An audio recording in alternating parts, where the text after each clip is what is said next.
Next, we'll go on to Legends Arceus, where we got a lot of news, because this is a brand new game, brand new style game. So many things to talk about here. So Legends Arceus is the first ever Pokemon RPG. We've never had a game like this in Pokemon. It's very exciting that they're finally going into this and this style of game. And there's lots of stuff to talk about that we saw in the trailer. So, first off, this is taking place in the Hisui region, which is before Sinnoh. So this is what this is the region before it became Sinnoh is Hisui. The town you are in is Jubilife. We saw some stuff in there as well. Meeting some of the characters which have relation to characters in Gen 4. The head of Jubilife Town, he is related to Professor Rowan, stuff like that. So let's start with the new Pokemon we got revealed. We got some new forms and some just brand new Pokemon in general. So we had his Hisuian forms of Pokemon. We got Hisuian Growlithe, which is Fire Rock and is probably the most favorite of all of them. I love this little Growlithe. Very cute. And also just and very cool looking. It's Growlithe. Everybody loves Growlithe. We did not see the Arcanine evolution, so that'll be cool to find out eventually. We got Hisuian Braviary, which is psychic and flying, which you also basically you seem to just use that to fly around. We'll get to that. We'll go back to that in a second. You got two new evolution forms, Basulegion, which is the evolution of Basculin. It is a water ghost Pokemon. A little bit dark with how you get it, how it evolves. It evolves getting the souls of dead Basculin. Kind of dark, but makes sense why it's a water ghost. It's also really cool and gives me some vibes to Zelda Wind Waker. I made a meme where it's like it looks exactly like Ganondorf, so I like it. I'm okay with it. I love Zelda, so I like the callback to that. We also got Wyrdeer, which is a normal psychic type Pokemon and is the evolution of Stantler. Very cool, like Santa-esque deer with the beard, and again, just very cool looking. And that's all we got for the new Pokemon, but opens the door to potentially more like Hisuian forms, new evolutions. So very cool that we're getting some new Pokemon in this game, which does seem to be the route they're taking with mostly adding new Pokemon, which I'm okay with. We don't need to have 90 new Pokemon every time a game comes out. Just giving us like 10 to 15 new region-specific forms is a great way to keep things from like exploding, but giving us some new Pokemon. If you saw most of these, except for the Growlithe, maybe the Arcanine, you can do this, but you can ride most of these. You can ride these Pokemon. You use Basulegion in the water, Braviary to fly around. You could also ride the Wyrdeer, like a horse type thing.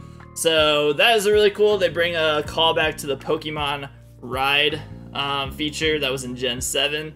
So a really cool way to get around in the Hisuian region.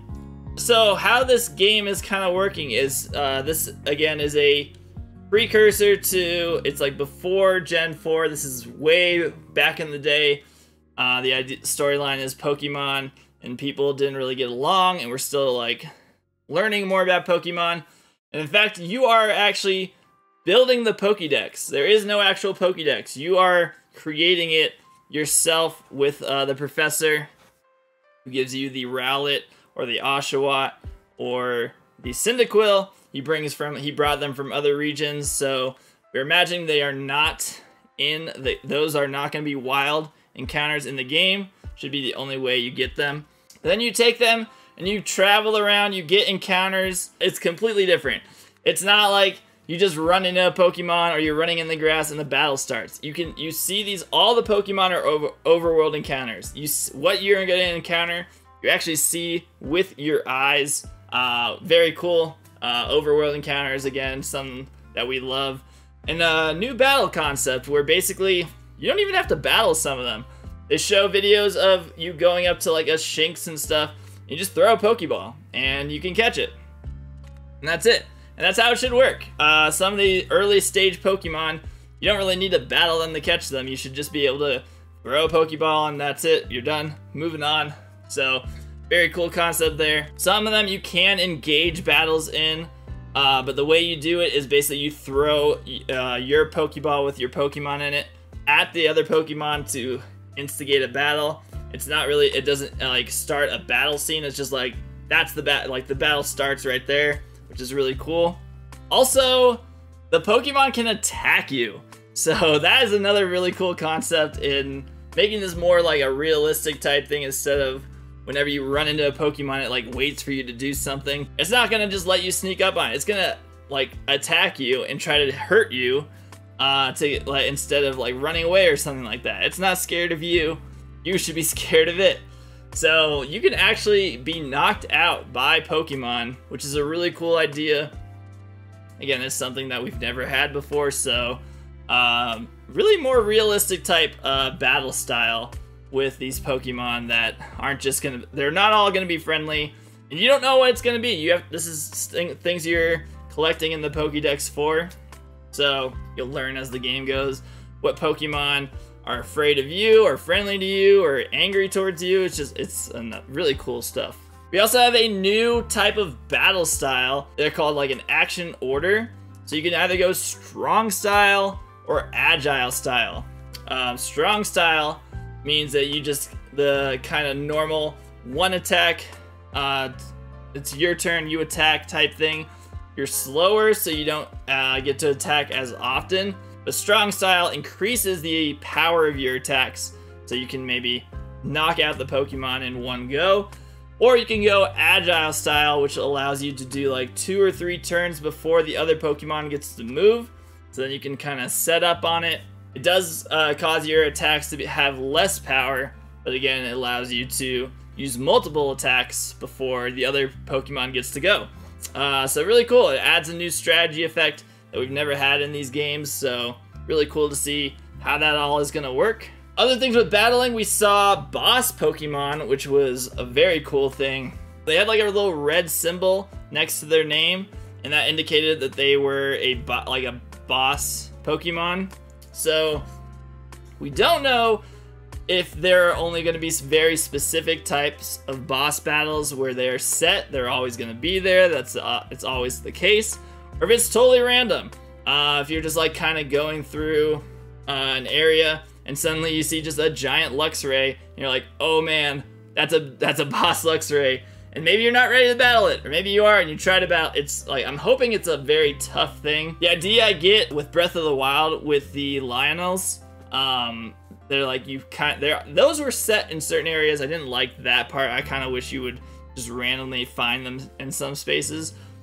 But they were like very, very tough battles, and if you were able to beat them, you got like a lot of rewards. It's a really cool thing to do, but they're very, very tough, and you couldn't just do them right off the bat. Some of them you'd have to wait way later in the game to accomplish them. Again, all we really saw is that they are in the game. We don't know if they are totally random. We don't know if they're triggered by events. We don't know what happens when you beat them. Does it unlock something? It's a lot of potential there as well, but a very cool idea. I'm looking forward to finding out more about that. So like I said earlier, you are building this Pokédex from scratch and kind of learning things. They're basically acting like they don't know anything about Pokemon, so you learn about like ways to encounter them, where you can encounter them, if they like certain things, berries, food, that kind of stuff. And then there's a thing that shows different forms. And first time I saw this, I made the assumption that the forms meant, okay, we're getting shiny, that's the shiny form. So you have the regular form and the shiny form, maybe the Hisuian form, because they showed a Shinx that had one of 2 forms. And I didn't actually know this. I didn't know Shinx had a male and a female form. I didn't really pay attention to that. So at first I thought that was shiny forms, but now I'm starting to think that was maybe just gender forms, since there's male and a female Shinx. But it does throw the idea out there that it could be shiny forms. Again, they didn't show us any shiny Pokemon. They never really do this to us ever. Shinies are supposed to be a surprise type thing. It'd be a pretty big deal if they didn't have shiny Pokemon in this game, but we don't know how to encounter them. Again, the possibility of overworld shiny encounters comes into play since everything is overworld. I think that would have to be the case, because it's not the same type of encounter method where you like run into something and then it hands over to a new scene type of thing. What you see is what's there. So we don't know how shinies are gonna work. It'll be a very interesting thing to find out. Another thing that I didn't really see, and if you guys noticed this, please correct me in the comment section. We didn't see any Pokemon, or very few Pokemon outside of Gen 4. Obviously we have some Gen 5, Gen 6, and Gen 7 stuff with, we have the Rowlet starter, Oshawott.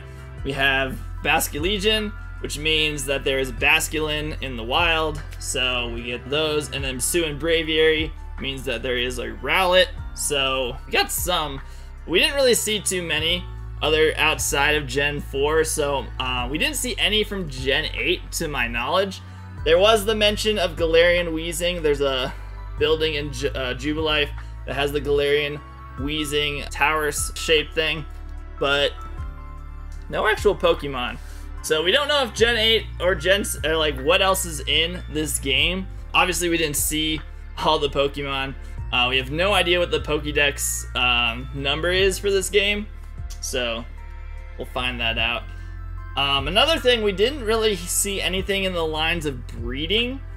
Breeding has been a concept in these in every Pokemon game since Gen 2, so I don't know if we're gonna have breeding in this game. I'd have to imagine that there will be some way to do it. Breeding's mainly used more for getting shinies or for competitive type stuff, which probably isn't as important in this game since there's no online battling. Another thing we have is that you can build stuff in this game. So basically you collect different items to build things. We see the apricorns make a return to get certain types of Pokeballs. Right now the only Pokeballs confirmed are regular, Great Ball, and a Heavy Ball. You can speculate that there'll be a lot more options based on stuff you find in the wild to build, but those are the only three we saw in the trailer and have heard about. Think of it like Breath of the Wild with using different items to make food that help you in the game. So kind of that idea if you've played Breath of the Wild. So imagine you can use other items as well to make different types of potions and things like that. There is online capability, which we did believe this game was going to be a one-player game. It actually says it can be played up to with 2 people. As far as we know, with 2 people, it just means with trading, with like online stuff, where we do know that you can trade, so you can do trades with people online. We don't know if there's online battling. There wasn't really any mention of that, so we'll see if that is the case, but you can trade with people online. There is Pokemon Home connectivity as well. Curious how that's going to affect the whole Pokédex thing if you bring in a Pokemon from Pokemon Home into Legends Arceus, if it kind of just like finishes a whole section if you haven't found that Pokemon or something like that, so that'll be interesting to see how that works. As far as things you can get with these games, there is a special outfit if you pre-order Legends Arceus at certain retailers. But you'll receive a Hisuian Growlithe kimono set, so a special clothing. If you purchase Legends Arceus before May 9th, you will receive a code for 30 Heavy Balls. There's also, if you pre-order Legends Arceus in Japan, I believe it's on Amazon Japan, you can receive a special edition Arceus Alt Art card with the Legends Arceus stamp on it that is only available in Japan as of right now. So you can try in the US to order if you really want the card and you don't mind having a Japanese copy of the game, which I don't think it should matter. But you can try and order it that way and see if it works. Some people have had success. Sometimes they will cancel orders that are going to the US though, so no guarantees. There's all the information we kind of got. Some stuff I was hoping we might have in the game, or speculating on some stuff as well. What are you guys most excited about for Legends Arceus? Is there anything that you saw you're like, I'm super excited to find out about this? Or was there anything that they didn't mention where you're like, I hope this is part of the game?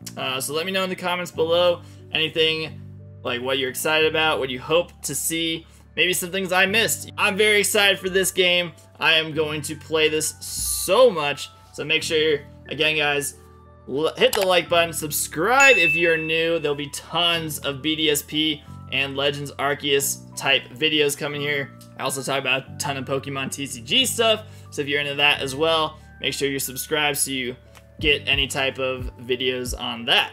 Otherwise, I'll catch you guys on the next video. Hopefully we get some more info. I'm very excited to play these games, guys, and I'll see you on the next one.